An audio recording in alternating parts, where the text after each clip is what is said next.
Oh, here we go. All right. I know. Chill out.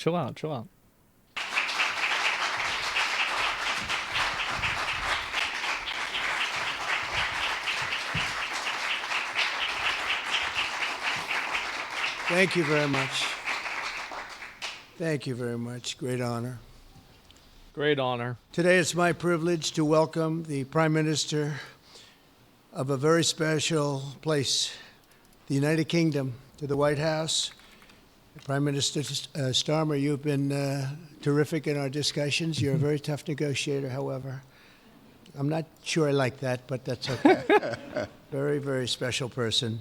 The Prime Minister and I have gotten off to an outstanding start. The U.S. and U.K. have a special relationship, very special, really like no other, passed down through the centuries, and we're going to keep it that way. How's the volume, guys? Very strong, as it is.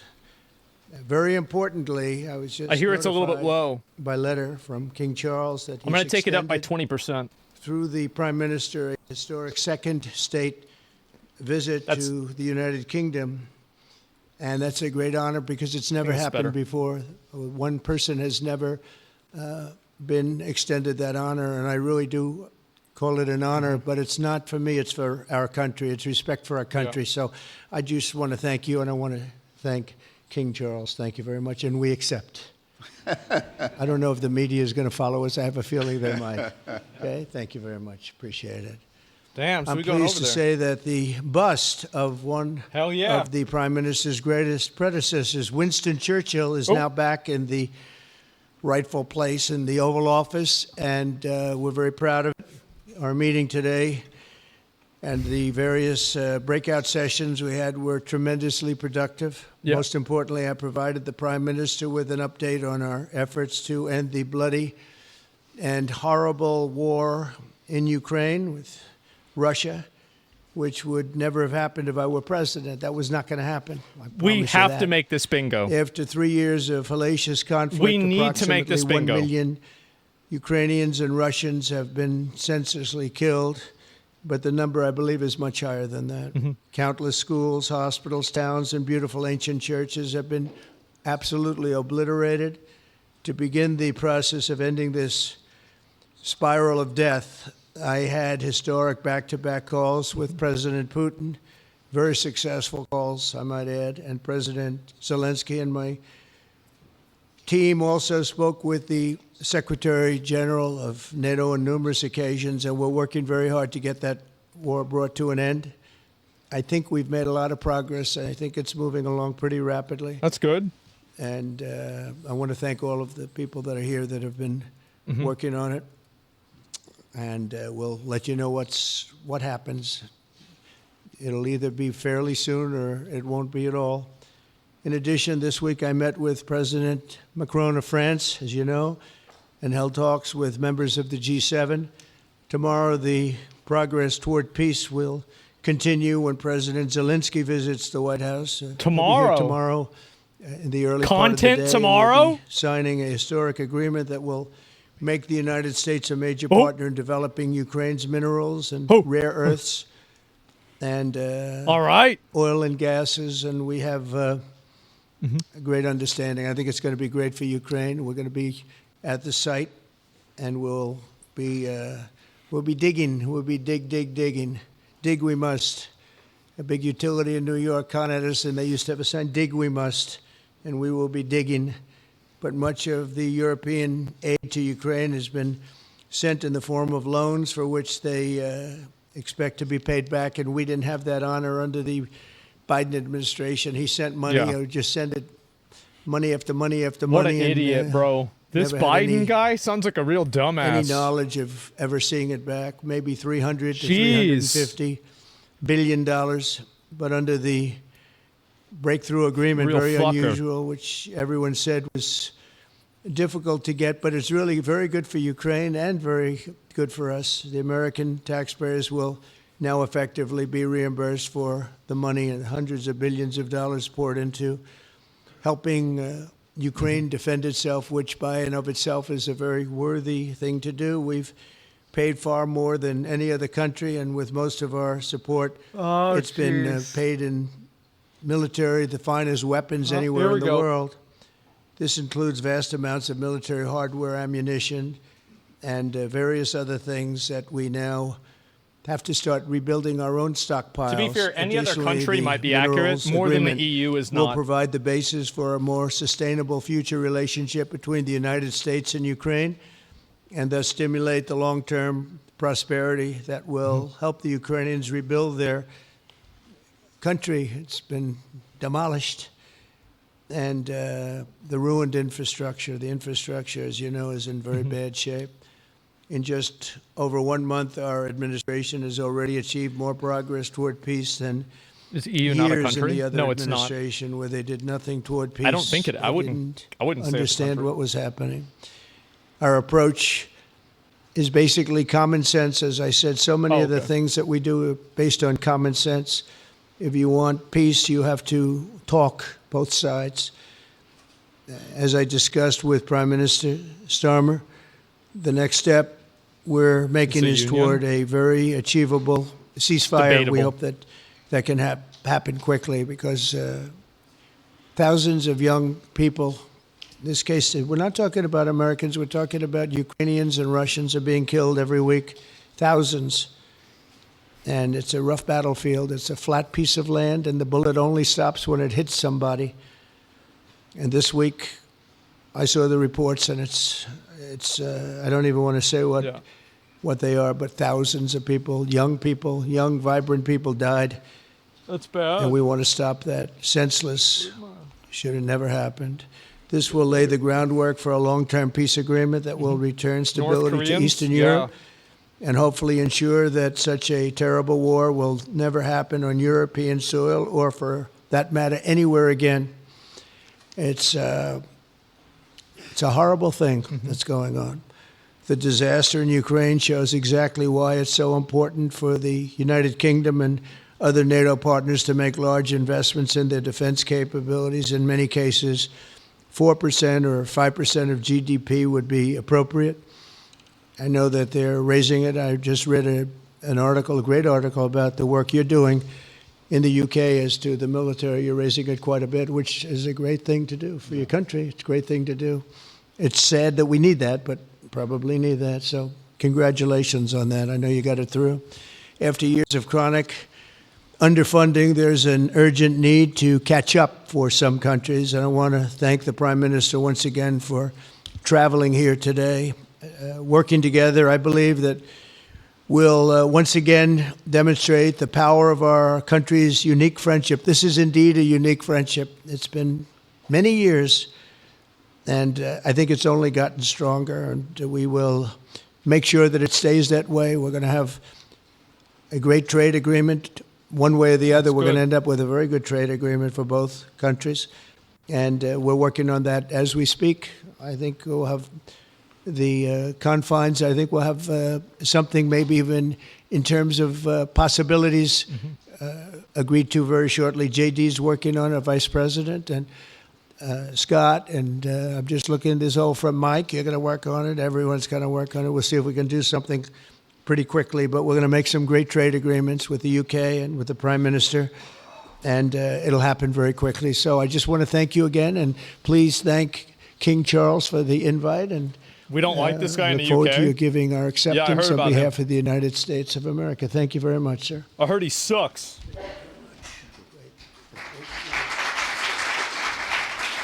Thank you. Well, thank you very much, Mr. President. Thank you for your hospitality. Thank you for your leadership. This has been a very good and very productive visit.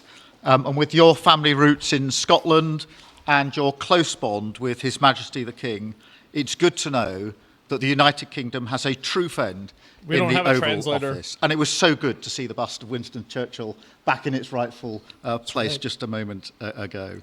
But look, in a moment of real danger around the world, this relationship matters more than ever. We remain each other's first partner in defence, ready to come to the other's aid, to counter threats wherever and whenever they may arise. No two militaries are more intertwined than ours. No two countries have done more together to keep people safe. And in a few weeks, we mark VE Day, the 80th anniversary of victory in Europe. Oh, yeah. Britain and America fought side by side to make that happen. One of the greatest moments in our history. World War II, yep. We stand side by side still today. And we're focused now on bringing an enduring end to the barbaric war in Ukraine. Mr. President, I welcome your deep and personal commitment to bring peace and to stop the killing. You've created a moment of tremendous opportunity. So is this guy a to W reach or a an L? historic peace deal. A deal that I think would be celebrated in Ukraine and around the world. That is the prize. Jesus. But we have to get it right. There's a famous slogan in the United Kingdom from after the Second World War. Wow. That is that we have to win the peace. Yeah. And that's what we must do now. Because it can't be peace that rewards the aggressor or that gives encouragement to regimes like Iran. We agree history must be on the side of the peacemaker, not the invader. So the stakes, they couldn't be higher. And we're determined to work together to deliver a good deal. We've discussed a plan today to reach a peace that is tough and fair, that Ukraine will help shape, that's backed by strength, to stop Putin coming back for more. I'm working closely with other European leaders on this, and I'm clear that the UK is ready to put boots on the ground and planes in the air to support a deal, working together with our allies, because that is the only way that peace will last. Mr. President, in this new era, you're also right that Europe must step up. And let me tell you now, I see the growing threats we face, and so the UK is all in. This year we'll be giving more military aid to Ukraine than ever, and just this week I've set out how we're shouldering more of the security burden. W. We're already one of the biggest spenders in NATO, and now we're going much further, delivering Britain's biggest sustained increase in defence spending since the Cold War. This isn't just talk, it's action. This is balancing good. the transatlantic alliance, making us all stronger, and standing up for our shared values and shared security, as Britain always has. And Mr. President, it's no secret we're from different political traditions, but there's a lot that we have in common. We believe it's not taking part that counts. What counts is winning. If you don't win, you don't deliver. True. And we're determined to deliver for working people of Britain and America who want and deserve to see their lives improve. So we're both in a hurry to get things done. And that's what the UK and US do when we work together. We win and we get things done. So we'll do what it takes to keep our people safe. We'll also work together to deliver some big economic wins that can benefit us both. We have a $1.5 trillion invested in each other's economies, creating over 2.5 million jobs across both economies. Lying? What, you guys think he's lying about everything? Our everything? trading relationship is not just strong, it's fair, balanced, and reciprocal. We're leaders together in so many areas, ranked 1 and 2 in the world as investment destinations, 1 and 2 for universities, 1 and 2 for Nobel Prizes, 1 and 2 in golf as well, by the way.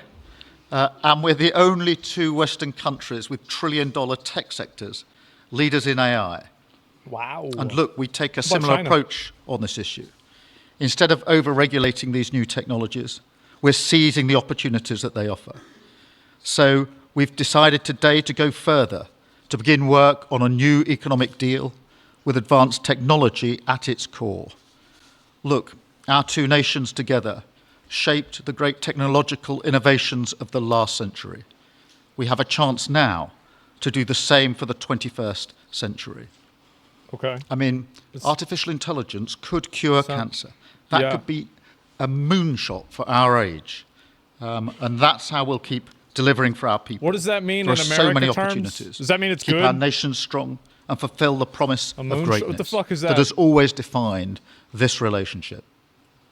Finally, to underline the importance of this Cancer's bond. bad? Okay. It was my privilege and honour to bring a letter with me today from His Majesty the King, not only sending his best wishes, but also inviting the President and the First Lady to make a state visit to the United Kingdom. An unprecedented second state visit. This has never happened before. Wow. It's so incredible, it will be historic. Wow. And I'm delighted that I can go back to His Majesty the King and tell him that President Trump has accepted the invitation. So thank you. Our teams will now work together to set a date, and we look forward to welcome you in the United Kingdom. Thank you once again. Thank you very much. What a beautiful accent. I would have been president 20 years ago if I had that accent.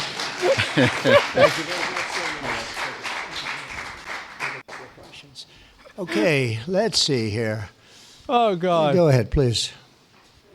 Thank you, Mr. President. Earlier today, you told me that you believe that foreign countries pay tariffs, but Americans who are concerned about higher prices believe, as most people do, that they're paid by consumers and importers when they import things into this country. Can you explain how you came to this belief that foreign governments are paying tariffs? And for the Prime Minister, did you discuss with President Trump his repeated statements of desire It's the same to guy annex again. Canada? Well, he's bald. What do you and expect? Has the King expressed any concern over the President's apparent desire to remove one of his realms from his control? Realms? So I'll go ahead. The first part, the tariffs are necessary because we've been treated very unfairly by many, many countries, including our friends, friend and foe.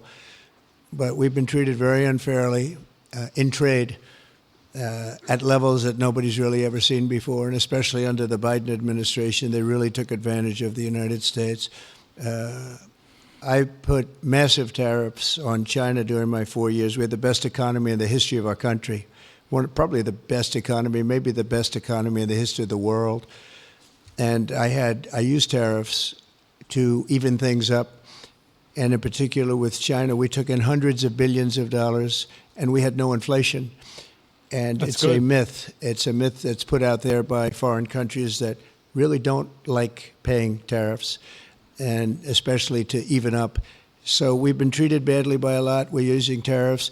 And I find, and you just have to look at the numbers, but I find that it's not about inflation, it's about fairness, and the inflation for us has not existed, and I don't think it's going to exist. We're going to bring our car industry back, we're going to bring our chips back, we're going to bring so many things back to our country, including pharmaceuticals and drugs, and the thing that's going to get us there is tariffs. And I say often, it's my favorite word in the dictionary, but I always preface that by saying now, because I got into a lot of trouble with the fake news where they say that's not good. So I say God, love, family, wife, they're all my favorite words, but tariff is about number 4 or 5 on the list. No. But I will tell you, it's going to make our country rich, and it's going to stop us from being a laughing stock all over the world, because we have been taken advantage of like no country has ever been taken advantage of. Thank you very much. And look, we had a really good discussion, a productive discussion, a good discussion, as a result of which our teams are now going to be working together on an economic deal. Our teams are going to be working together on security in Ukraine. You mentioned Canada. I think you're trying to find a divide between us that doesn't exist. We're the closest of nations, and we had very good discussions today, but we didn't discuss Canada. Thank you. That's enough. Please. Go ahead. Go ahead. Yes. Thank you. Oh, God. Hi, Natasha Clark from LBC. Mr. President, you've said you're working on a new trade deal with Britain, which we, of course, welcome. President Obama once said Britain was at the back of the queue for that trade deal. Where are we now? When do you think we're going to see that? And, Prime Minister, the BBC has today admitted serious flaws over the recent Gaza coverage, suggestions of payments made to people linked to Hamas. Does the BBC still have your trust? Thank you. Well, they didn't do well with President Obama. He'd never got... Is that true? A lot of things done, and he didn't get a trade deal done that was of any importance or magnitude. We have we've had great discussions on trade, and I think we're going to have a deal done rather quickly as it can be done. We're going to have something, I think, rather quickly. We expect to do that. Okay? Please. On the BBC, look, I've been concerned about the programme in question. The Secretary of State had a meeting with the BBC. I think it was yesterday, it could have been the day before. Thank you. Jeff, go ahead. Thank you, sir. Pardon me. Yeah. Mr. President, do you support Article 5 of the NATO treaty? And are you concerned that it might be triggered if European peacekeeping forces end up in Ukraine? I support it. I don't think we're going to have any reason for it. I think we're going to have a very successful peace, and I think it's going to be a long-lasting peace. And I think it's going to happen hopefully quickly. If it doesn't happen quickly, it may not happen at all. And we want it for two reasons. Number one, I want to see on a humane basis, I want to see soldiers stop getting shot, because largely it's soldiers now. Towns have been obliterated, but it's largely that. And I don't want to pay billions and billions and billions of dollars, a lot of money. Nor does the Prime Minister or anybody else, on a senseless war that should have never happened. And we're going to get it taken care of. But I think it's going to be a peace that's going to be long-lasting. Do you have a question for the Prime Minister? He's trying to get him to call on him. Thank you. Mr. Prime Minister, you were asking the President today about a backstop for Europe if the peacekeeping force ends up in Ukraine. Did you feel like you got a satisfying answer for yourself and for Europe? And Mr. President, if you want to comment on that as well, please do. I felt we had a very productive discussion. Obviously, as the President says, the deal has to come first. But yes, our teams are going to be talking about how we make sure that deal sticks, is lasting and enforced. So our teams will be talking about that. Okay. Please, Blue. Mr. President, some experts think it could take more than a decade to mine the precious minerals from Ukraine. How much should the U.S. expect to receive, and when do you expect to see that come to fruition? When do we get the Well, shiny we're never going to know rocks? that answer, but by our being Good in question. Ukraine and doing the exploration and also the digging and taking the rare earth, which we need in our country very badly, we'll be doing a substantial amount of work, probably about at least what we have in there, and we hope to be able to do that. You never know when it comes to that. You know, you dig and maybe things aren't there like you think they're there, but we'll be spending a lot of time there. It'll be great for Ukraine. It's like a huge economic development project, so it'll be good for both countries. Okay? Please. Prime Minister, excuse me, Prime Minister, you've talked about putting British soldiers' boots on the ground in Ukraine in the event that President Trump succeeds with his peace deal. But can you do that without a firm assurance that America will have our back in the form of some kind of security guarantee were Putin to breach that agreement? And Mr. President, tomorrow you're seeing President Zelensky to sign this deal on minerals and energy that could be hugely important to the United States. Will you take the opportunity to apologize to him for calling him a dictator while praising Vladimir Putin, who is a dictator? Well, Robert, let me start by saying I've been really clear today and previously that I think that European countries, including the United Kingdom, need to step up in our own defence and security. We've been doing that in recent days. You saw the announcement we made on spending just the other day. In addition to that, I've made it clear that the United Kingdom will play its full part in ensuring that if there's a deal, and we hope there is a deal in Ukraine, that is a lasting deal that sticks. And we're obviously working with other European countries on that, France and NATO in particular. But I think I'm hosting 18 countries on Sunday to further our discussions. You heard from the President this morning that, you know, as historically has always been the case, we have each other's backs. And today we've been talking about the deal, how that will be a lasting deal. And coming out of this, our teams will now be talking in detail about that. And I think we're going to have a very good meeting tomorrow, 11 o'clock. and I think we're going to have a very good meeting tomorrow morning. We're going to get along really well, okay? We have a lot of respect. I have a lot of respect for them. We've given them a lot of equipment and a lot of money, but they have fought very bravely, no matter how you figure. It's just not even going to answer the question. Somebody has to use that equipment, and they have been very brave in that sense. Not even going to listen. Yeah, please, go ahead. Didn't even answer it. Nearing an end this Saturday, and there's been some worry that phase 2 might never get there. Do you believe that phase 2 of the ceasefire in Gaza will come to fruition? And have you spoken to Netanyahu about it? And for the Prime Minister, this peacekeeping deal has been pushed forward by the UK and France as well. Have you been in discussions with any other European countries to join this initiative? And are you expecting Commonwealth countries to also join the effort? Thank you. So we're working very hard in the Middle East and Gaza and all of the problems, and it's been going on for years and years and centuries and centuries. It's a tough neighborhood, but it could be a very beautiful neighborhood, and I think we're going to come up with some pretty good solutions. But phase 1 is almost complete.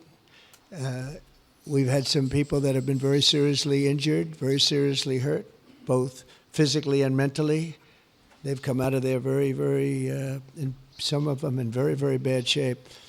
It's shocking.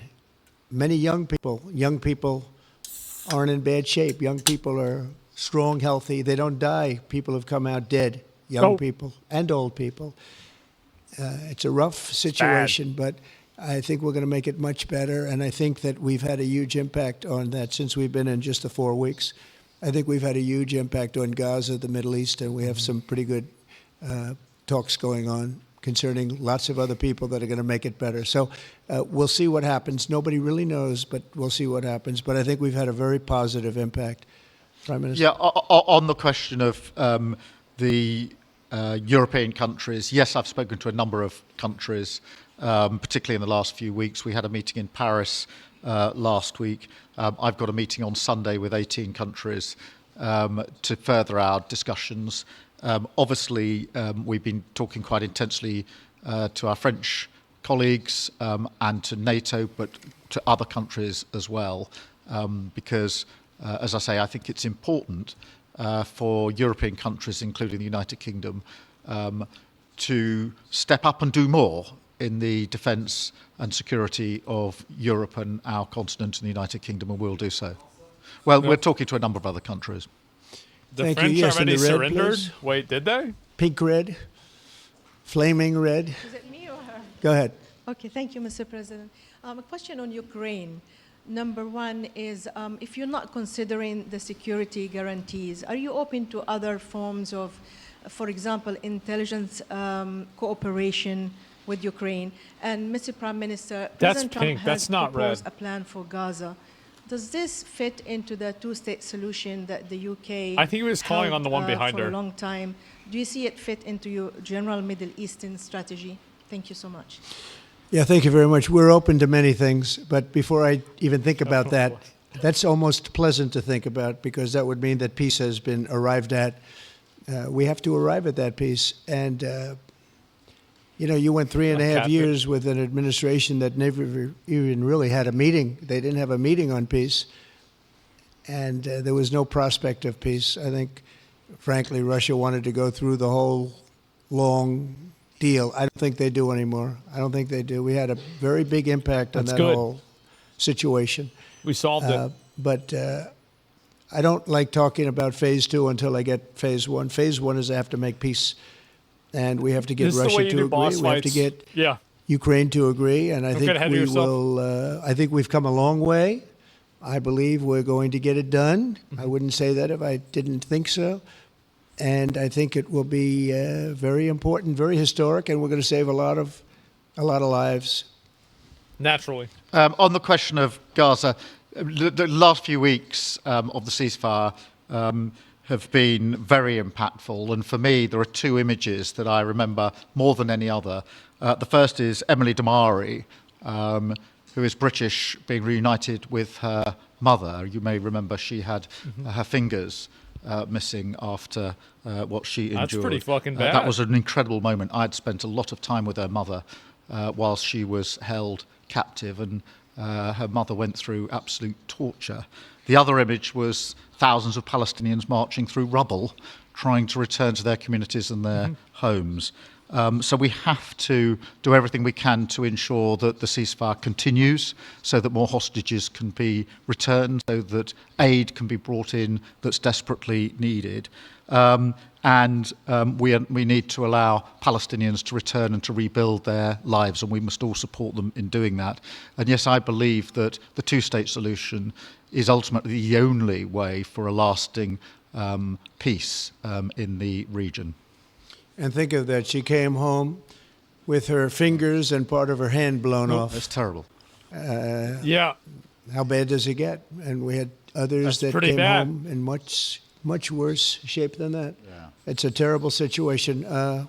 Please, yes. That is pretty bad. Thank you. Mr. President, did our Prime Minister persuade you not to put tariffs on the UK?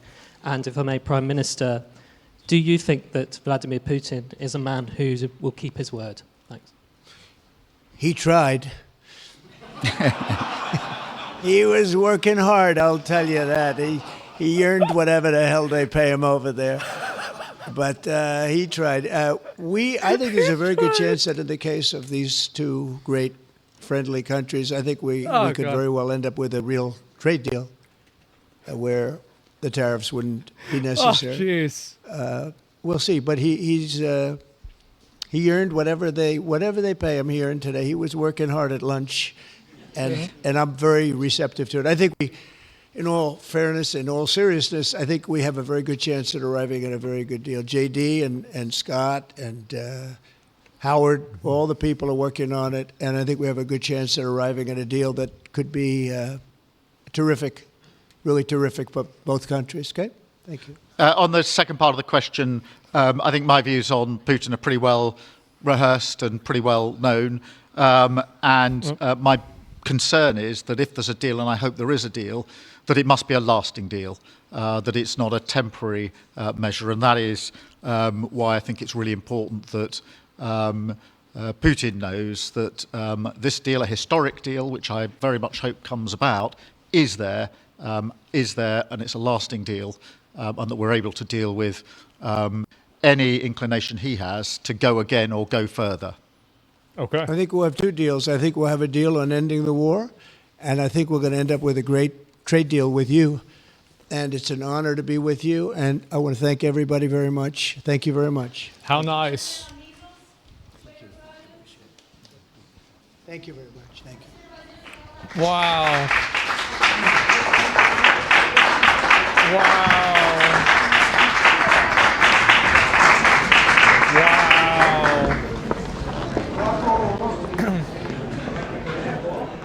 Well, I think that went pretty well. I mean, overall, I think, yeah, it was decent, right? I mean, I would say not the total disaster I was expecting. Yeah, they didn't even talk shit once. That was nothing. Yeah, nothing went crazy. It was all normal stuff, man.